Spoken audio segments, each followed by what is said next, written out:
اب ذرا آگے کہانی جاتی ہے. مجھے تو پہلے ہی پتا تھا کہ کون اس پہ پیچھے ہیں، کیونکہ میں نے تو آپ کو کہا کہ میں نے پبلک جلسوں کے اندر سٹیٹمنٹس دے دی تھی کہ یہ میرے اوپر پورا پلان ہو رہا ہے. تو ظاہر ہے جب مجھے پتا تھا پلان ہو رہا ہے، مجھے یہ بھی اندر سے پتا تھا کہ کون اس میں ملوث ہے. اب میں نے 3 نام، جب میں ہاسپٹل پہنچا میں نے 3 نام دے دیے کہ یہ 3 لوگ ہیں جو کہ اس میں ملوث ہیں. اب یہ یاد رکھیں کہ ایف آئی آر ہوتی کیا ہے. فرسٹ انفارمیشن رپورٹ کا مطلب ہوتا کیا ہے؟ مجھے گولیاں لگی ہیں، میرا یہ حق ہے کہ میں جن کو سمجھتا ہوں کہ اس کے اندر جن میں جو شک ہے مجھے، ان کا میں نام دوں تاکہ انویسٹیگیشن شروع ہو. گورنمنٹ ہماری پنجاب میں، میں پارٹی کا ہیڈ جس کی گورنمنٹ پنجاب میں ہے، اور ہم وہ سٹیٹمنٹ نہیں ریکارڈ کروا سکتے. میرا پہلا سوال ہے کیوں؟ کون تھا جو کہ روک رہا تھا اس سٹیٹمنٹ کو؟ کون ڈر رہا تھا تفتیش سے؟ میں نے جب یہ نام لیے تو ان کے اوپر تفتیش ہونی چاہیے تھی، میرا رائٹ ہے. لیکن میں پارٹی کا سربراہ، ایکس پرائم منسٹر، ہماری گورنمنٹ پنجاب میں ایف آئی آر آج تک نہیں کٹوا سکا. کون روک رہا تھا؟ کون اتنی بڑی طاقت تھی جو کہ گورنمنٹ جو ہماری پنجاب میں ہے اس سے بھی زیادہ بڑی طاقت تھی کو روک سکتی تھی اس کو؟ یہ میرا سب سے بڑا پہلا سوال ہے کہ یہ روکا گیا. میں ایف آئی آر رجسٹر نہیں کروا سکا، اور آخر میں جو ایف آئی آر رجسٹر کروائی گئی اس میں وہی اسکرپٹ کے مطابق ایک شوٹر رکھا تھا. تو اب یہ جی آئی ٹی کی رپورٹ بڑی ریلیونٹ ہے جو کہ اب آگے ادھر سے نکلتی ہے. پہلے تو اس کے بعد کیا ہوتا ہے، ہم پوری کوشش کرنے کے بعد فیل ہو جاتے ہیں ایف آئی آر ریکارڈ کروانے کے لیے. اس کے بعد جے آئی ٹی بن جاتی ہے. اب جے آئی ٹی کی فائنڈنگز کیا آتی ہیں؟ اب تک جے آئی ٹی کی فائنڈنگز کیا ہیں؟ اور میں یہ آپ کو بتا دوں کہ جتنی مشکلوں سے جے آئی ٹی آپریٹ کر رہی ہے، کیونکہ وہ میں آپ کو بتاتا رہوں گا کہ کون اس کے اندر کوآپریٹ ہی نہیں کر رہا ہے.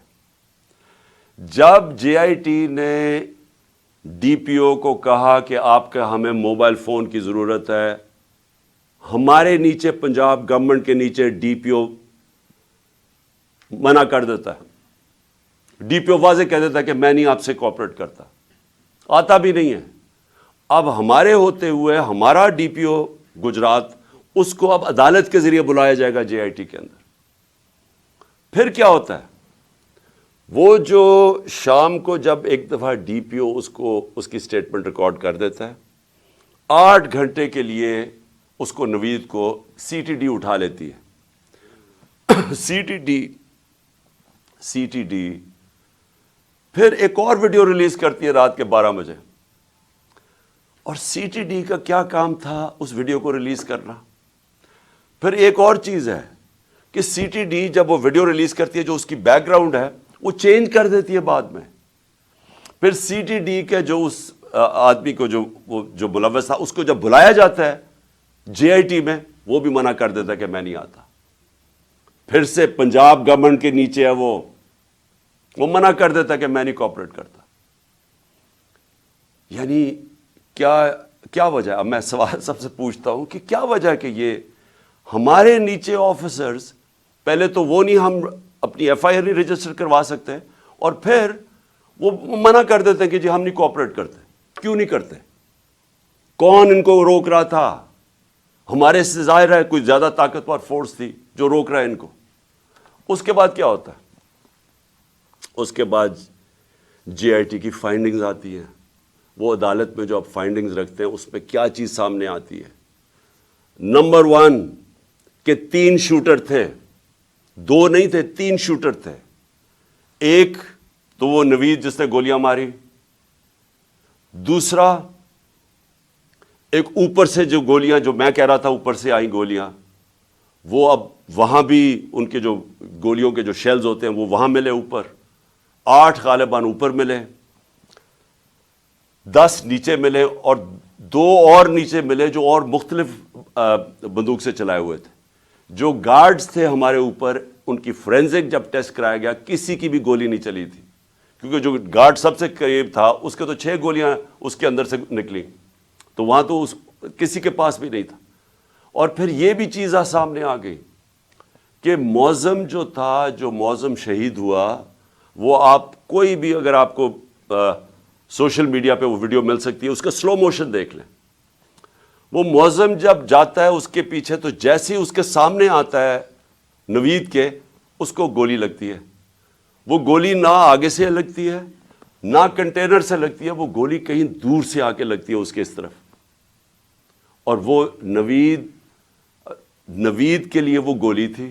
معظم راستے میں آ گیا، کیونکہ یہ لیاقت علی خان والا ٹائپ انہوں نے انسیڈنٹ بتانا تھا، کیونکہ فوری طور پہ جو ایک آدمی کو مار کے کہیں جی بس ایک آدمی ہم نے مار دیا، تو وہ بچ گیا نوید، اور معظم شہید ہو گیا۔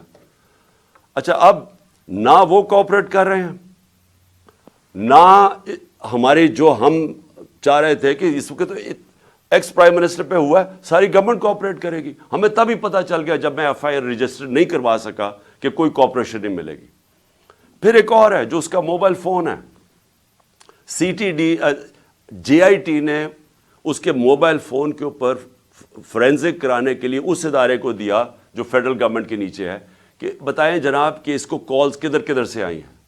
اس ادارے نے منع کر دیا کہ نہیں، ہم نہیں دیتے۔ کیوں نہیں دیتے؟ کیا وجہ ہے اس کی؟ تو اس سے آپ خود، سر میں چاہتا ہوں کہ آپ خود ذرا سوچ لیں کہ یہ ہو کیا رہا ہے، کہ یہ ملک کے اندر بجائے آپ یہ سوچیں کہ ملک کے سربراہ کو قتل کرنے کی سازش ہے، یہ ساروں کو مدد کرنی چاہیے، وہ کوئی مدد نہیں کر رہا۔ وہ تو چھوڑے فیڈرل ادارے کو، اپنے جو نیچے پولیس کام کر رہی ہے وہ نہیں مدد کرنے کے لیے تیار۔ اب آگے چلیں، اب بات بڑی سمپل رہ گئی ہے۔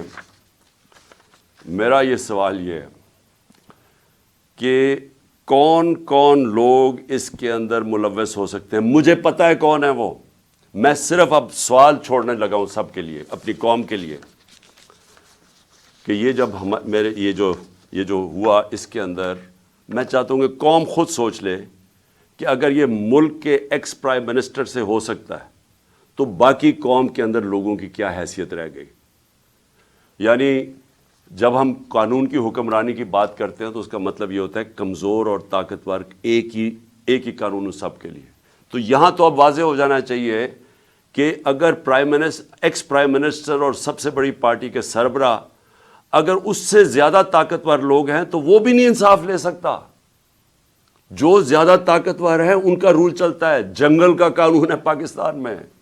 تو میرے آپ سوال ہیں،